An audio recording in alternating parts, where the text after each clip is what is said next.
Now, a lot of times in calculus, we're going to need to take a picture, a diagram, and translate it into a definite interval. Now, remember, a definite interval is the integral from a to b, lower limit to upper limit, of the function dx. Now, in both of these cases, the function is cosine of x. So our challenge here is just to find what the limits of integration are. Now, this is cosine, this is minus pi over 2, while the right limit is pi over 2. So this first one, this first area here, can be translated as the integral from minus pi over 2 to pi over 2, f of x, which is cosine of x, dx. Well, the second one, let's just go from here to here. All right, this is going to be the integral from 0, because that's my x value, to 3 pi over 2 of cosine of x dx. And you can see I don't worry that part of this goes negative. That's all right. That'll be taken care of in the integral.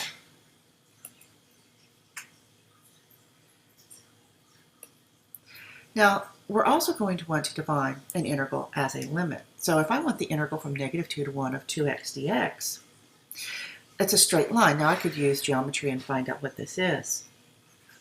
But the first thing we need to do is find out, well, let's look at what our limits of integration are. So a is negative 2 and b is 1.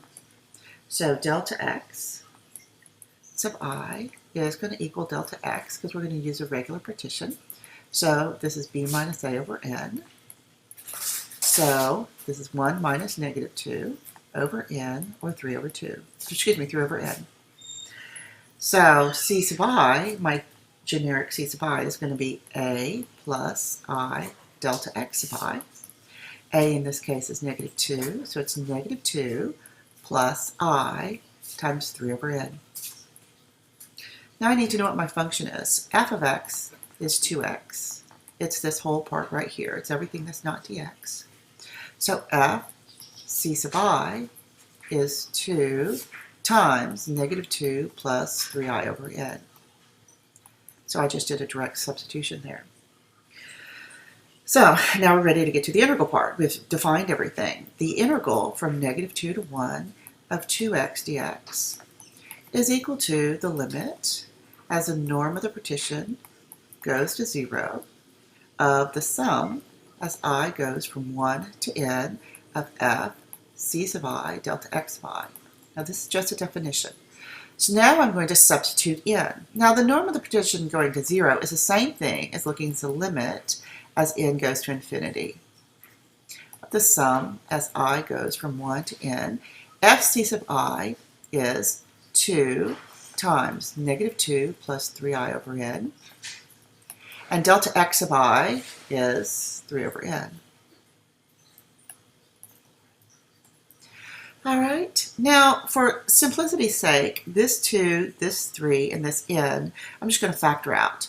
So this is a limit as n approaches infinity of 6 over n times the sum as I goes from 1 to n of, let's see, what is this? Now, negative 2 plus 3i over n. All right, now we can just use our sum formulas to do these. So this is a limit as n approaches infinity of 6 over n. Now the sum as I goes from 1 to n of negative 2 is just negative 2n plus 3 over n. The sum of I is n plus 1 over 2. All right, I'm going to continue on up here. So this becomes the limit as n approaches infinity of, let's see, I'm going to distribute this, 6 over n, so this is negative 12. And when I multiply this out, that 3 is going to go, that's going to cancel. And so I'm going to wind up with, 9 plus 9 over n. Now, when I take this limit, as n goes to infinity, this is going to go to 0. So this becomes negative 12 plus 9, or negative 3. And I am perfectly okay with having a negative answer, because obviously the area down here is greater than the area up here.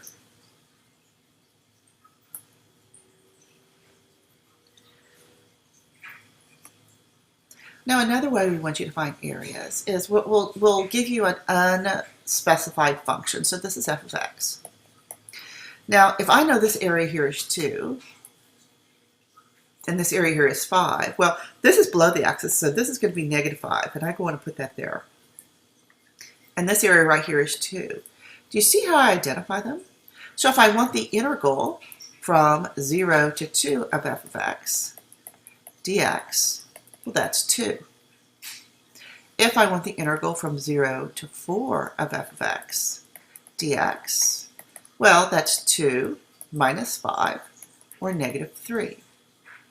If I want the integral from 0 to 5 of f of x dx, that's 2 minus 5 plus 2, or -1. If I wanted the integral from 2 to 5 of f of x dx, well, that's -5 plus 2, or -3.